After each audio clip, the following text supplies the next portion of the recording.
Hello, my name is Jambareeqi, and joining me for an interview is Antonella Inserra, who is a member of the Nostalgia Chick team at IGaveTheGlasses.com and Shea Apocalypse. She serves as a co-writer and co-producer on the Nostalgia Chick web series, on which she plays an eccentric and nerdy character, BFF Nella. Thank you for joining me, Antonella. Oh, pleasure to be here. Now, first of all, you've just completed the first draft for a paranormal teen romance novel that you've been working on with some ghostwriters and the Nostalgia Chick team. Can you tell my listeners a little bit about this project? Absolutely. The project, the code name, sort of working title of it is 50 Shades of Green. We started the project because a while back we were just looking at Twilight and 50 Shades and all that sort of thing. And we were having it, the usual, I can't believe this is so popular now. This is really bad writing, And Lindsay made the comment of, well, what if we did it? What if we just wrote something? It can't be that hard.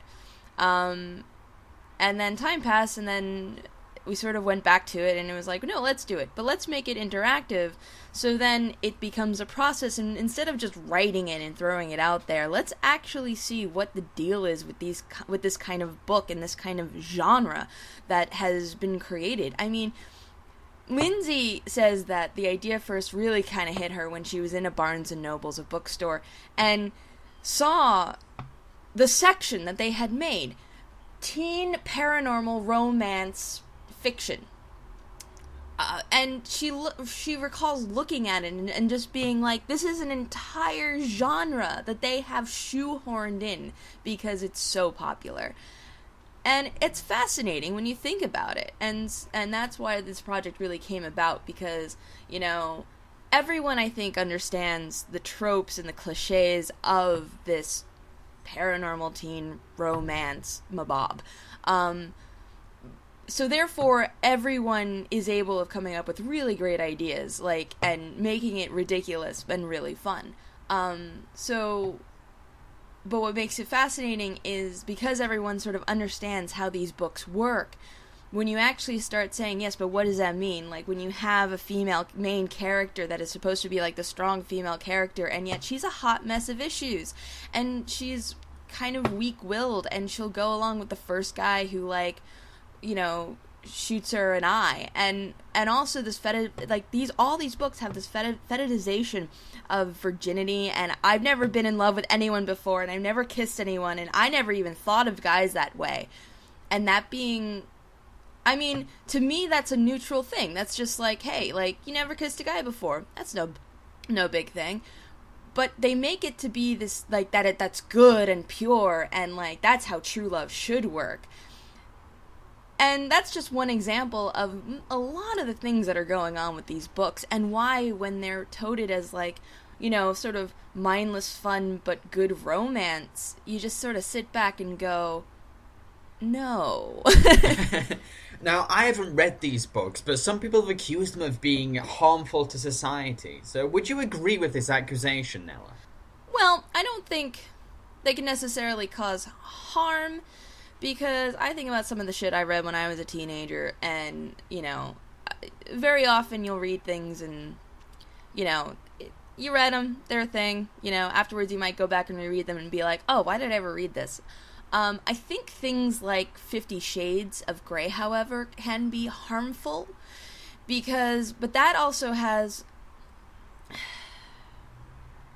How to explain this? When you look at something like 50 Shades of Grey, and yeah, fine, even Twilight, it normalizes and even romanticizes abuse. Emotional, physical abuse. Now, I'm not saying 50 Shades of Grey, it's because the BDSM scene is inherently that way. Oh, hell no. I have too many friends who have very kinky lifestyles.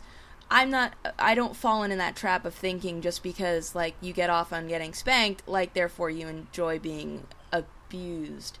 No, not at all.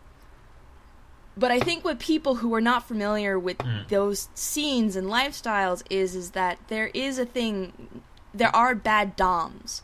There are creepy doms. There are abusive doms. Just because you are a dominant in a relationship doesn't mean you can't be abusive. you can totally and that's what happens in 50 Shades of Grey. It's a total disregard for what Anna wants, what Anna needs, in every sense of the word, and it's incredibly disconcerting to read it and then to hear people say, and have the author say, well, this is my fantasy, and therefore, like, there's nothing harmful in it. No. No. And, yeah, it's, when you start looking at it in that way, yes, you can see a harm in it. Can it be kind of innocuous because, hey, if you're reading it, is this really going to paint your vision of how these sort of things work? Well, again, it depends on what kind of reader you are, of course. And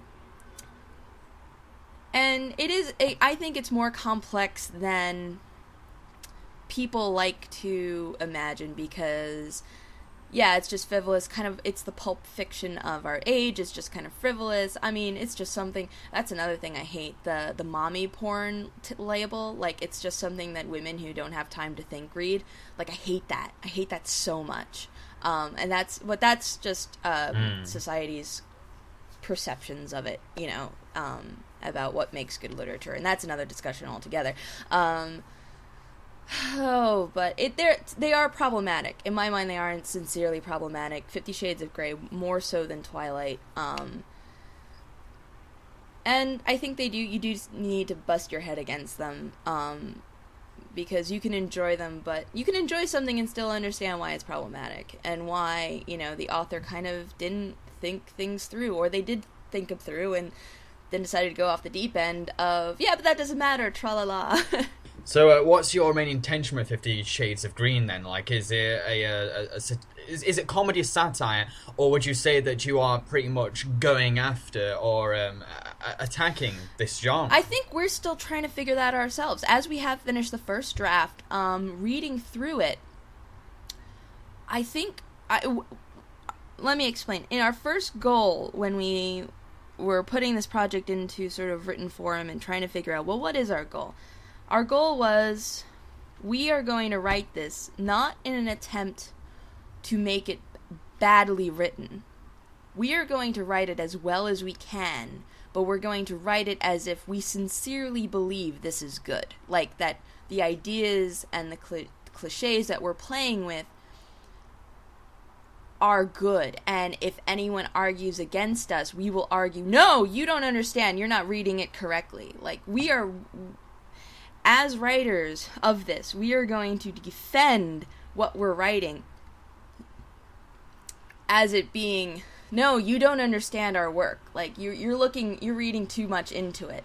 Once we actually publish it, as we're writing it, we, as the authors, and with our ghostwriters, whom we have 5 of to help us sort of bust this thing out, we're definitely keeping it in mind that.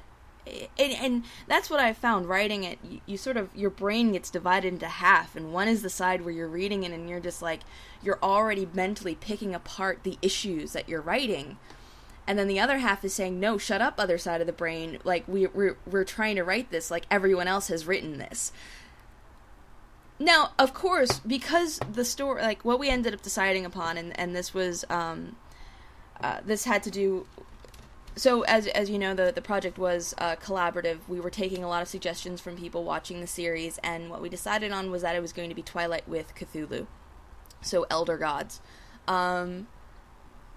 So, I think the humor and the comedy and the ridiculousness of it will be the fact that we are very gleefully romping through Lovecraft's work and having no care in the world about what we do to it. And being aware of that. And I think people who have watched the series will get the joke. I think they'll find it a fun read. Although we are kind of wondering what's going to happen once we publish it. Like how aware are people going to be of our initial attempt? We're not going to we're going to change the name. We have a pseudonym like on back burner for when it's published. We're going to try and distance it from the 50 Shades of Green project and the videos. Not too, like, we're not going to burn bridges on it, though. Like, we definitely want, like, if you dig around, you will be able to find it, and then, hey, come get in on the joke, you know? But I think we're a little curious to see if we'll get away with it. like, are people gonna actually think this is actually our legitimate attempt? So we're only time's gonna tell for that. It'll be fascinating to see how it goes, and yeah. So would you call this a social experiment? I think it's partially. I hope it does turn into a social experiment once it's published. At the moment, it's more of a writing experiment. In regards to, you know, what can be written quickly when you're playing with things that have been done before. And when, like, we've been reading through a couple of other young adult series, like the Tiger's Eye Saga, or the Tiger Saga, which we found on one of our investigative journeys to Barnes & Nobles to see what's out there. And this is actually a video we're hoping to do as well, just exploring the homogeny of these stories themselves. By us saying, like, yeah, we're making it Twilight for Cthulhu, like, that's what every other of these books have done. They are so similar in the points they hit, story-wise, and in the things that happen, that it's really, I wouldn't say depressing, but it definitely just sort of makes you look around and go, like, why even bother? They are the same exact story across the board. At least the worst ones. You know. I mean, it's looking at them and looking at all these books that have been published into book form, and, you know, Lindsay did the research on this, so but as she explained it, like, the one that really fascinated us was the Tiger Saga, and I think she explained that one had actually been self-published on the internet and had done so well that it was picked up and printed into book form, much like 50 Shades, and you can really tell by the writing, but also, you know, you read these books and you start to realize, like, it's, guys, like, we can blame the Stephanie Meyers and the E.L. Jameses of the world and say, well, it's them for writing crappy stuff, like, you know, how dare they write these things? No, they wrote something, and well on them, because how many of us can actually say, yes, I wrote something, and I published it too? Yeah, how many, like, if you can actually say that, then maybe you actually have a case, in this regard. But they wrote it, they sent it for publication, or they published it themselves. And then some editor or some agent or somewhere looked at it and went, we can make money off of this. And that's the problem, because why shouldn't they make money off of this? But people are reading it and people are buying it, and it's ending up, like, high on bestseller lists and things like that. And then it becomes this, I mean, then you have to grapple with the question of, well, I mean, people are reading, isn't that a good thing? Well, what are people reading? And is, like not good stories, I say with quotation marks, like, are not good books, are they some sort of proof of, like, the fall of mankind? No, I don't think so. I think we've always read, like, shitty stories. I mean, you look at the 18th, 17th century and the books that were sort of thrown around and were super popular, and were just as, I mean, we were talking about the books that are alluded to in these books, like Wuthering Heights, and, like, and all these female protagonists, they are all readers, but always of, like, classical books, so that's how you know they're smart. And all these classical books are alluded to, and they always compare themselves to these romantic characters, and, the worst one being Wuthering Heights, and you're just like, have you read that one? Oh, author of this book? That's not romantic at all. It's actually a incredibly scary, creepy story. But another side note. But it just brings to mind, when I was reading all these books with these female protagonists, and, like, how virtuous they are, and they'll, like, make stupid mistakes, and, like, the evil villain, and all I can think of was this terrible book called Pamela, or A Virtuous Life Rewarded, or something like that I believe it was a 17th century book. And it was all about this poor peasant girl, or it wasn't even a peasant girl. It's been a while since I sort of read up on this, because de Sade's Justine is sort of a mockery of this book. but it was this, like, very virtuous girl, but very naive, and, like, this man falls in love with her. Now, this is wonderful. The man who falls in love with her, actually dresses up like a chambermaid so he can share her bed. And I'm like, if you gotta put on women's clothes to try to seduce and have sex with a girl, I think you might need to, like, look at your life, look at your choices. Like, and he's painted as this, like, very dark, like, rich man who always gets what he wants, but no, she always says no to him. He kidnaps her. But she just says, no, I won't let you touch me, even though she starts to fall in love with him, too. And as you're reading Pamela, you're just like, this is Twilight and the 50 Shades of Grey of its time, because these are things that happen in these books. You have the virtuous girl who's never had a man touch her, or has never loved anyone before. You have this dark, brooding guy who, like, is very dangerous and powerful, and, like, she keeps knowing she has to say no to him, but, like, Mr. Darcy, you know, like, the Kate Beaton comic, like, ooh, Mr. Darcy, like, I keep thinking of that every time I read these guys, like, have you ever seen that comic? No, I don't think so, no. Oh, bless, it's great. It's, ooh, Mr. Darcy, shirts open, men became gay, women fell over. It was awesome, you know? But that idea of, like, the brooding dark guy, like, you know, who's kind of dangerous, but, like, everyone loves him, like, and he's so sexy. And, like, the kidnapping and, like, the abuse that the woman suffers, which the women in Twilight and in 50 Shades of Grey suffer, and it's usually emotional, like, it's all emotional abuse. It's not really, like, even in 50 Shades of Grey, like, well, that one has, like, physical abuse because, oh god, he's a terrible dom. He never checks in on her. He plays up the safe word, and when she does, like, but it's a criminal misunderstanding of how kink works, and it really makes me angry reading it. But when you look at, alright, so back to my original point. When you look at a book like Pamela, which came out, like, I'm gonna stick to the 17th century, and I could be totally wrong here, but definitely in that, like, you know, like, pre-American Revolution, or, like, around American Revolution, like, Desaad knew about it, hence why he, like, wrote his mockery, like, parody of it. This isn't new. Like, these books are just the old shit masquerading as the new shit. And it's just more of the same, like, you know, girls should be virtuous, you can fall in love with the bad guy, you can fix him, you just need to hold to your guns, and everything will be well, and you know, good things come to those who put up with this shit. And you will only ever have one love. Only ever one. There's no backsies. Once you have the one love, that's it. You don't get a second go with anyone else. And it's just because it's lasted so long, and it's such a, I mean, it's like a story sort of in our very bones as a culture, at least in Western culture, and therefore, you know, there's nothing surprising about Twilight or 50 Shades of Grey being popular, because they were, but it's, you just sort of sigh. So do you believe that the book you'll publish will put an end to the teen romance genre? Well, I really don't think it would end it.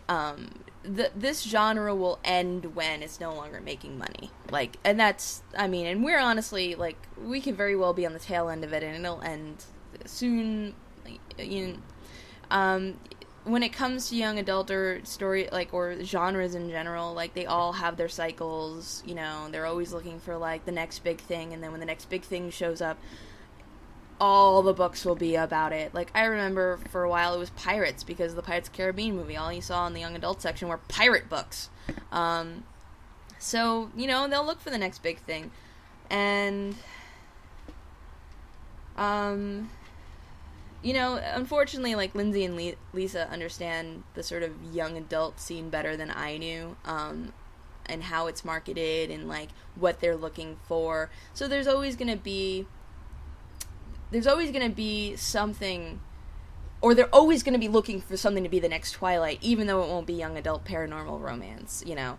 but they're looking for that thing. It doesn't matter how good it is. It doesn't matter how wonderful a story it is. It's just that thing that's going to capture the public's attention and make everyone want to read it because it's the next big thing.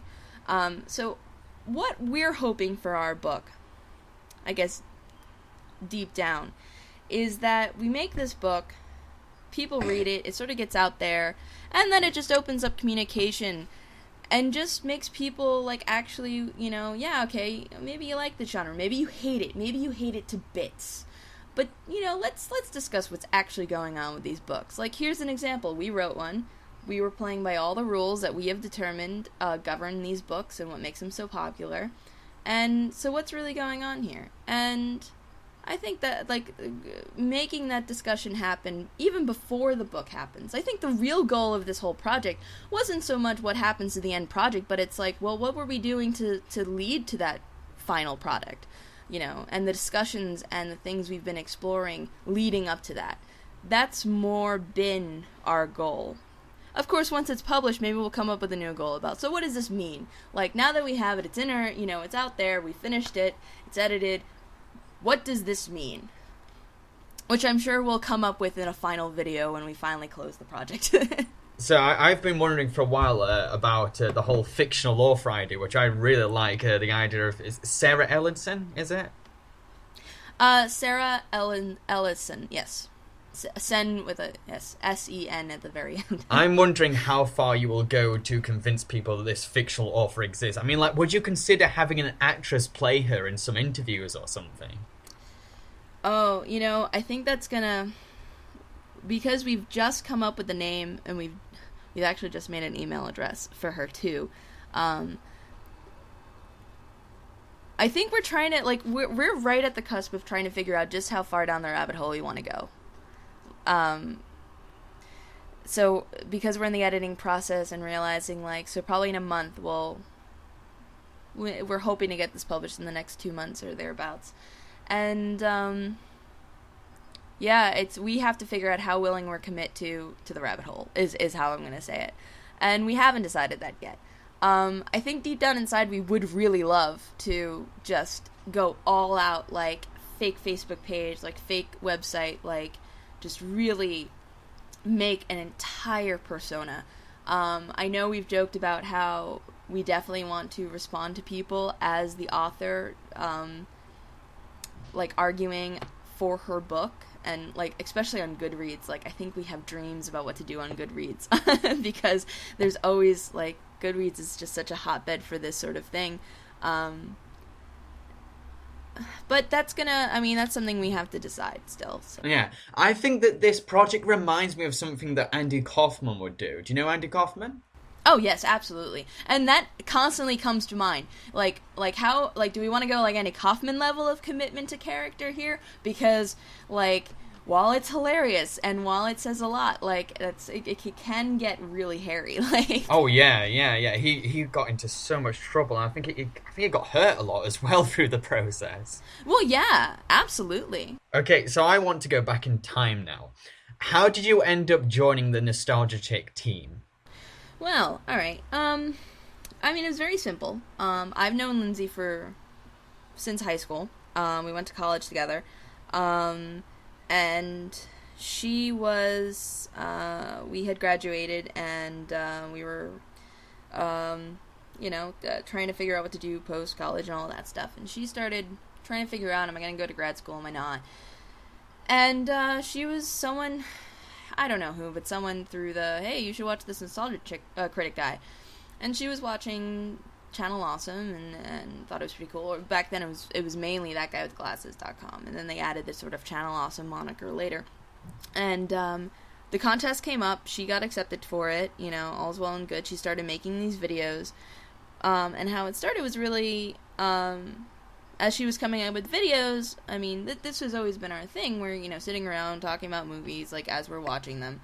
So, like, we'd be watching movies, and she'd sort of start taking notes as we were talking about it, and then I think it was the Christmas episode where it was just one of those things where she wanted to illustrate what made Please Daddy Don't Get Drunk This Christmas so horrifying. the implications of it were so horrifying. And she asked me and our friend Brian if we could reenact a scene of domestic abuse while the song plays merrily in the background. And that's kind of how it started. I mean, I was kind of always just throwing ideas. Like, she'd, be like, what do you think about this? And I'd be like, oh, yeah, that's funny, blah, blah, blah. Like, little ideas like that, like anyone would do. And then after the Please Daddy Don't Get Drunk This Christmas, it was just more and more. We just found more and more places where it would be funnier to have a pop-in character to play with. And then I started co-writing a few episodes here and there, acting more in it. I mean, then there was Darknella and all that happened. And all along, like, we never really... we joked around calling it the Team N chick and, like, all that stuff, but, for a while we were throwing around ideas of, hey, maybe we should get our own website just to sort of, if we did things that were non-channel, awesome, relatable, like, more like web series type things that, are more towards the creative bent than the review bent, which, still hasn't happened, but still something we hope to do one day, and, but, that was always on back burner for, like, a couple of years because we couldn't come up with a good name for it. And then just in the last year and a half, it just sort of really all came together where, like, hey, let's start Shayapocalypse, let's get that together, let's actually make this more of a business than just a couple of friends, like, that like to shoot the breeze about movies and things, and let's try to actually make this something. So, I mean, that's how my involvement in Nostalgia Chick and now Shayapocalypse has sort of grown. And that's all there is for the moment. So, what kind of positive influences in your life have been generated by your involvement in the Nostalgia Chick series? Because of my involvement in the series, I've actually, been blessed to meet up with a lot of amazing people who likewise do internet videos, and also people who just do regular theater, musical theater, things like that, and it's actually allowed me to get more involved. I mean, when I was in high school, I was like the lead thespian of so much stuff, but when I went to college, I was like, well, you can't do any of that acting stuff. I'm gonna go into, like, liberal arts and something I can actually have a job in. Yeah, well, the economy hit, and then I pretty much had to go from the job I always wanted to do to, like, something that just paid the bills, and actually did pay the bills, which was lovely. And then it was just this realization of, like, well, like, look how that didn't pan out. Like, I did what people told me I should do, and that would make me, or that I would at least be able to support myself, and that didn't really work out. So now I'm in a job that, I do, and I get paid for, and then on the side, I actually pursue things I much rather enjoy, which is the creative process, it's the acting, it's the performance. And because of my involvement in Nostalgia Chick, I've been so fortunate in the projects I have been invited to participate in. And it's really amazing. And the people I've been able to collaborate with, or am in the process of collaborating with, is just, I mean, I don't know how I got here, but no backsies. So what's it like juggling the Nostalgia Chick series with your job outside the show? It does make it difficult, because there are only so many hours in the day, and as I do have a full-time job, there are so many ideas, or there's been so many ideas that I've been wanting. I have this, like, basket full of ideas that really needed to be filmed, and they were very topical things that we never got to film because there was no time. Because I have the full-time job. It wasn't like I could just, like, skip out of a day of work and we could film in a day and, like, get it out. Like, it just... And that always breaks my heart. Because we do come up with these great ideas that just from the limitations of our own personal lives and our own work lives, this is very much our second job. And trying to work out the timing of it can be very difficult. But we do it. We do it because we do enjoy it. At least I do. So, I mean, sometimes there are weeks where I don't get home until, like, 10 p.m. every night because of something we're doing, and you know, I don't go grocery shopping, and I'm on like my 4th day of takeout, and I'm like, why am I doing this again? Oh, right, because I actually do enjoy this. Like, this is actually, when I see the finished product, I'm like, that's right, we did it. That was us. That was fun. So it's a rewarding process. Exactly. It's far, far more rewarding than in a lot of other things I could be doing. So what is your career outside of Nostalgia Chick then? I work at a I don't want to really drop the name because you know but it's a performance arts historic building in New York. I mainly work office managing and in facilities operations, so making the place run. It's a, you know, it says office manager, but it's a jack of all sort of trade going on.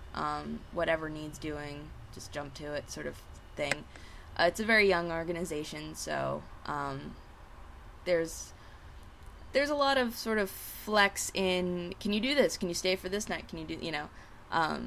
So it does get interesting because there is a performance element to it, and seeing all the stuff that they bring in is fascinating. But it's not like I'm really participating in that. I just get the supplies, make sure everyone has what they need, and go, woo, go team. So would you like to participate in the actual performance? Not necessarily at that venue, but it is something that I would hope to one day do in regards to Shea Apocalypse, or in other ways, in other organizations.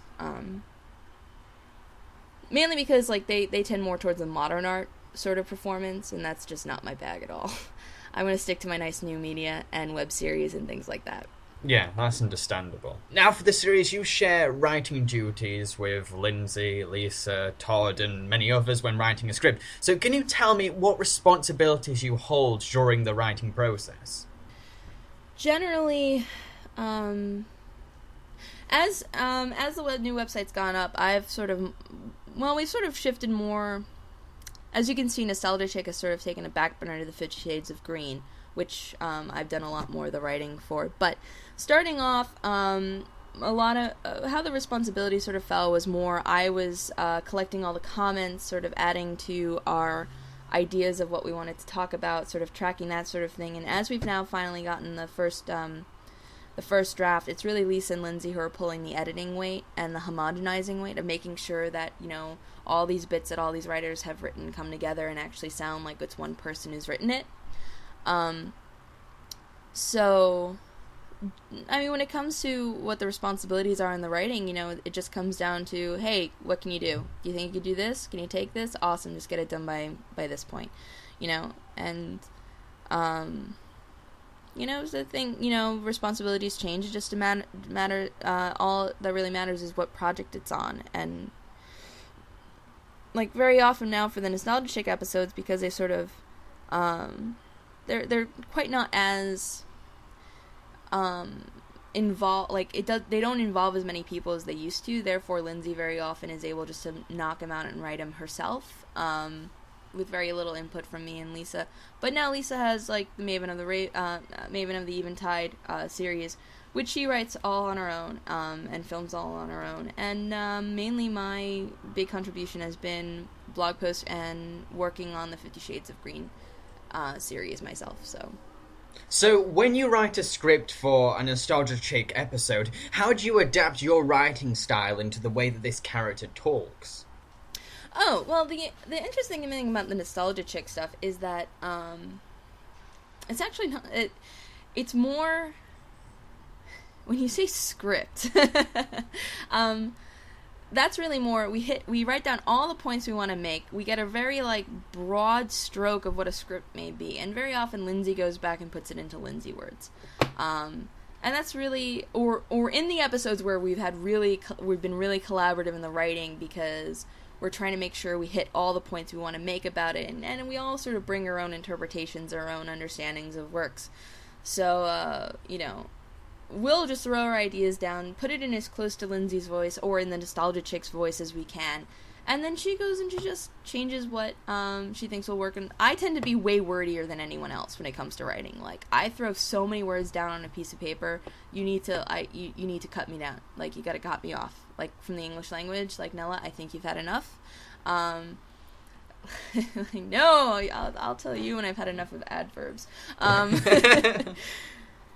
But it's not as difficult for that because it is analytical, and it's more because the Nostalgia Chick episodes are more analytical. Therefore, while there is a distinct voice for the Nostalgia Chick, it's more about making sure that the ideas flow from one to the other, and then therefore any voice that needs to be adjusted, Lindsay can do. Like, but when we participate in writing those, it's just a matter of, do these ideas work? Is this what we want to say in this part? Like, is this, are we hitting everything we could be saying? Well, and that's the most important thing. So how do you think that criticism as an entertainment format has developed over the years since the Siskel and Ebert days? I think you could definitely say it's more egalitarian. Anyone with a camera and a way to record audio is able, or with, a blog, can participate in the criticism of anything, really.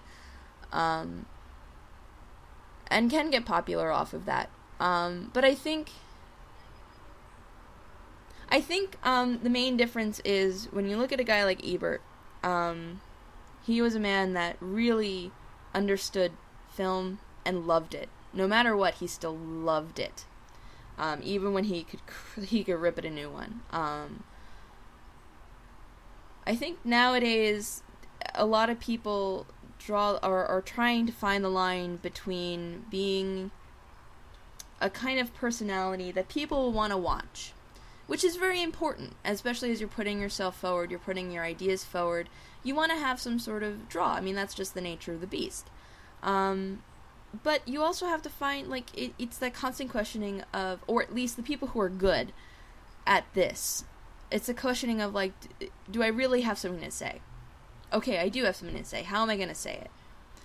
I think there's been some backlash majorly against, like, the angry reviewer that only has bad things to say.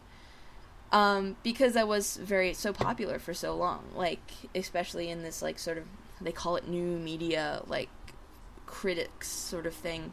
And it does get exhausting to see. I think there are people who do it very well, and a well-placed angry, like, one of my favorite Nostalgia Chick reviews that Lindsay completely wrote and it was brilliant was for oh god, why can my brain remember it? It was the one where she writes the letter to the 90s. Yes. About that Reality Bites. Yes, Reality Bites, like, movie I despise. And, like, that's one of my favorite angry reviews of hers. Because it's just perfect. It eviscerates it, but it does it, in my mind, does it super smartly. But it's, I think when it comes to modern criticism, there has to be a level of understanding, like, hey, I'm going to engage this work, and here are the problems I think of it. But there also has to be a personal understanding of, yeah, but also I've never created anything like this myself. And I don't think keeping that in your mind is a terrible thing to have. It sort of humbles you, it brings you down, and makes you understand what you're doing and why you're doing it. Or it keeps you in check, at least. Because I think it's very easy to lose all sense of check in this process, because the internet is a wonderful echo chamber of horribleness. And bless its heart, it really is. Like, you can very easily fall into the darkest pit of douchebaggery. And then you step away and you're like, oh god, what happened? It's like waking up after a really bad bender, like, oh god, what happened? Oh god, what are those things I said? Oh, I can't even look at myself, Although I a part of me also feels like the modern day criticism sort of has a lot to hat tip to shock jocking, also of the 90s and things like that, where it's kind of this marriage of shock jock trolling and saying and confronting what's going on in a work. And as a reviewer, you have to question yourself, and that's a personal thing, and I think anyone who does review, like, just take a quick look at yourself and make sure, like, you're not just being an asshole, that you actually are saying something you feel is important to say. Has to be heartfelt, would you say? Yeah, well, heartfelt, but also sincere. There has to be sincerity, and that's why I think the people online who have lasted the longest, who've done this the longest, because a lot of people start and then fall to the wayside. But the people like Doug and Lewis and guys like that, I think the reason they lasted so long is because while they can say very scathing things about the work they are examining, it kind of comes out of a place of appreciation and love for the art form they're discussing. Like, they're not doing it just to be an asshole. They're doing it because, this is a bad example of something, or this is a great example of something, so let's talk about it. And I think that's what's so appealing to audiences. Like, and also, with modern criticism, at least the internet criticism, there's also a sense of, from audiences, where it's I think that way too. Which I'm not saying that to mock anyone, but it's that, like, when you watch someone and you're like, yeah, I do feel that way. And I don't think there was as much of that with, like, say, Ebert or film critics of before the internet. I think it was much more of so that guy said that. Well, alright. There we go. But now it's like this desire to have your own opinions validated on a level. Which is why some of the most frustrating comments we'll get is on movies that are considered sacrosanct. And we'll say, it wasn't that great, but it wasn't that bad. I think one of the examples I can think of is Mulan, where a lot of people thought we were ripping Mulan apart, and it was kind of like, have you seen our review of it? We actually kind of like Mulan. Just saying. Because people are, especially, this has been our experience because we deal with this nostalgic, media. So people have, like, I'm going to tell you, Pocahontas was, like, my favorite movie as a kid. I have no qualms about ripping Pocahontas a new one as an adult, because it has major issues as a movie, and as just a whitewashing of American history, and it's actually quite horrific, like, like on many levels. But I still loved it as a kid. Yeah. And I think there is a fear of, because this movie you loved as a kid isn't as good as you remember it, it therefore reflects upon you as a person. That's not the case at all. No. It really isn't. No. Like, it doesn't take away from what you felt as a kid. It's just, hey, it had issues. Let's examine them. Let's confront them. Let's talk about it. Yeah, our minds mature and develop as we grow up. Our opinions can change when we reach adulthood. So I personally don't think that nostalgic appreciation is enough to defend a film's quality. Yeah. And I think there is a hesitancy and even a fear from really confronting the things you loved, like, and it's a little heartbreaking, but I understand the impulse to do that. No one wants to be told their dad was an asshole. Yeah, it's almost like exploring demons in a way, sort of. And it can be. And I think that's what shocks people, is like, and I've had people who, after the fact, like, have the freak out of, but this thing I love. I do it too, but this thing I love. And then when you have the moment where you could come back to your senses and you're like, oh wow, I'm really emotionally attached to that thing, and yeah, that really hits me in a place, and I should step back for a moment and actually understand why I'm just so. I've been having that feeling about the latest Star Trek movie coming out a lot, because that's like, that's a great example of, like, something that's I read all the spoilers, not going to say any of them here, but I'm having a lot of issues with it right now, and I haven't even seen it. And now I'm playing the debate of, do I want to see it? Am I going to leave the theater in a huff? Like, is this something I want to put myself through? But then, if I don't see it, I can't really engage it, so I guess I have to see it. Like, and I'm like, and then I'm sitting here thinking, it's just a freaking movie. What's your deal? Get over it and go to the theater and just watch the damn thing. Now, in the Nostalgia Chick series, you play the character of Nella. I've been wondering, how similar do you think you are to the character of Nella? I think it's me at Warp 10. Just in regards to, like, my excitement about things and my squee and things like that. But other than that, it's me, Warp 10. Would you say that there are any other influences on the character? Like, are there any fictional characters that inspired the character of Nella? If they did, they're not coming to mind. I would just, I wouldn't say when we came up with the character. When the character started, it was just me being the over-hyper geek girl, like, to counter Lindsay's more, I would say, like, hateful, sarcastic personality. And then it wasn't until the Thanks for Your Feedback segment where, we were joking about, like, yeah, BFF Nella, best friend forever. And I think it was me that was like, no, it shouldn't be best friend forever, it should be big fat friend, because I feel like there were a lot of, like, little stupid articles around that time about, like, smart girl, like, or pretty girls, if they put themselves around ugly girls, they look even prettier, and things like that.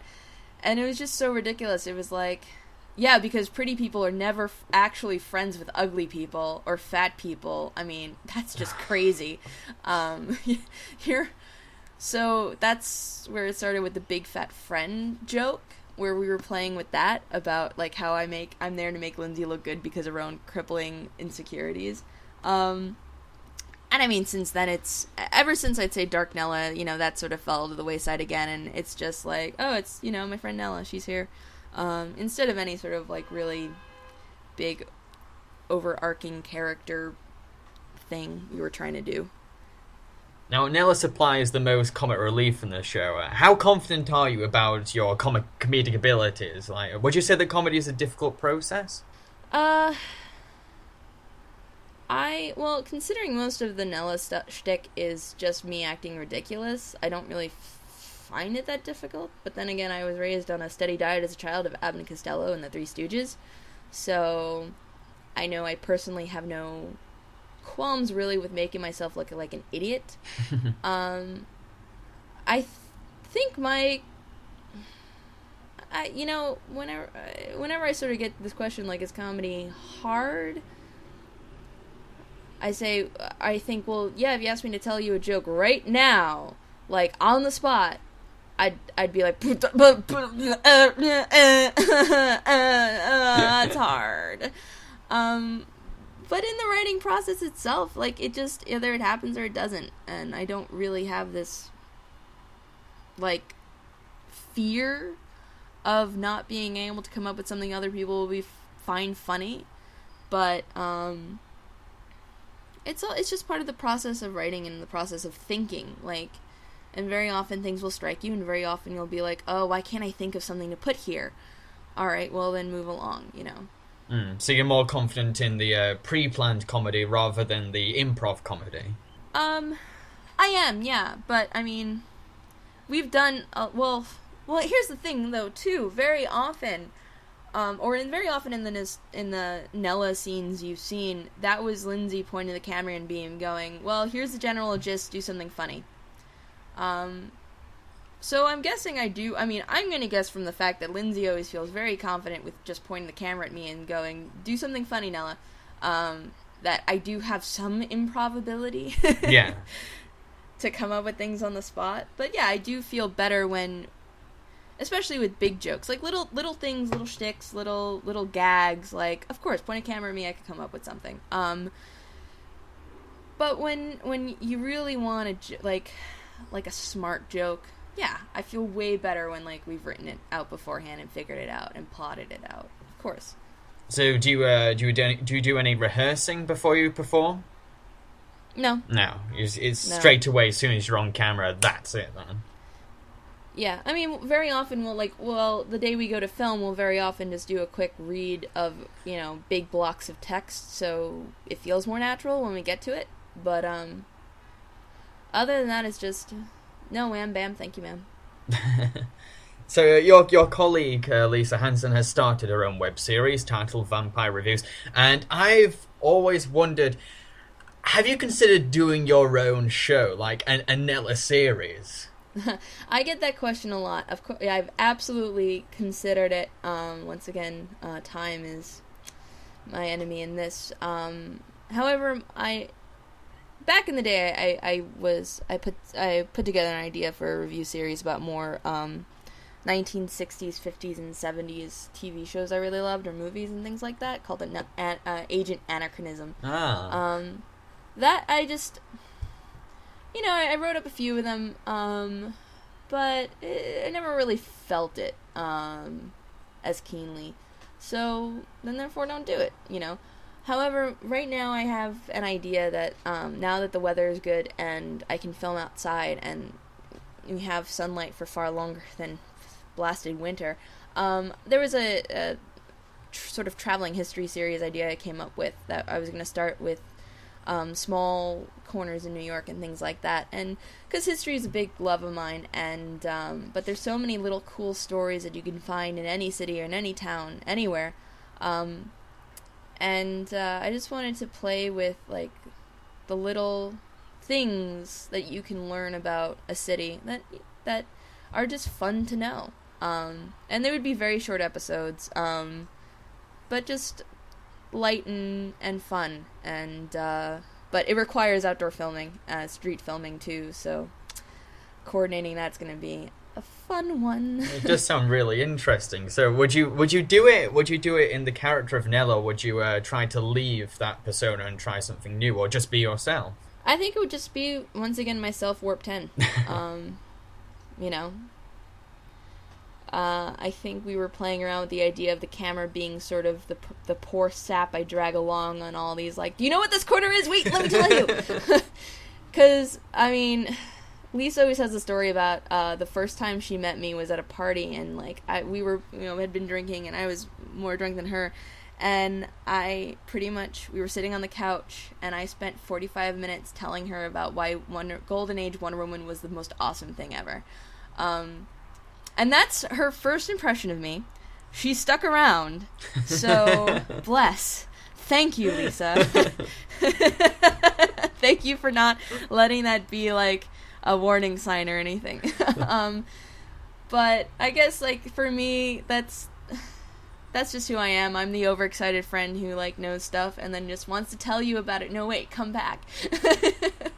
And I kind of want to play, if we get the series off the ground, I kind of want to play it like that, where the camera is like like I said, the poor sap I sort of drag along with me on these things I want to share with you. No, wait, come back. So do you think the character of BFF Nella could operate on her own? Do you think she could be just as entertaining on her own without the nostalgia chick beside her? Well, I guess we're gonna find out, aren't we? I mean, I get so many requests, like, can we get more Nella? Like, I'd love to have more Nella. So, I mean, there must be something about what they see in Nostalgia Chick that makes them go, I like her, I want to watch more of her. So, it just comes down to, like, well, here's my series when it comes out, and, let's hope that you meant what you said. Well, I'm definitely looking forward to it. I think it sounds really interesting. Well, that's the hope. You've also been involved with a few of the That Guy with the Glasses movies. Most notably, you had a large role in To Boldly Flee as your character Dr. C. Block. What was the experience of working on a Channel Awesome movie like for you? I mean, it was a lot of fun. It was like I think what you have to understand about the people at Channel Awesome and working on these, like, year anniversary things is that it's like going to summer camp.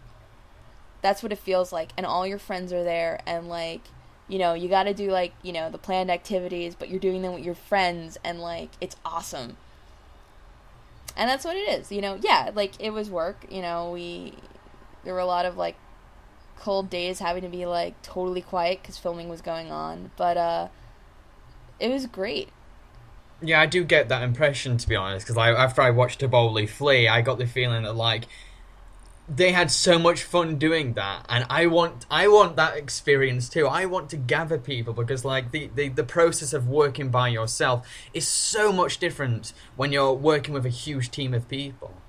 Well, absolutely. I mean, mind you, though, like working with a big team, and it's you have to deal with the logistics of it, making sure people have food, water, some form of comforts. That people are taken care of. That morale's up. But on the whole, if you're working with good people and with people you're excited to be there with, and like everyone's super clever and just fun to be with, then at the end of the day, no matter how hard the work was or how cold or miserable or whatever you were physically, you still go to bed thinking, no, I had fun today. This was good. So what's Doug Walker like as a director? Doug is he is a man who has boundless energy. Like, I don't know how he managed to film and direct all he did. And he must have had, like, I don't, like, when did you sleep? I don't understand.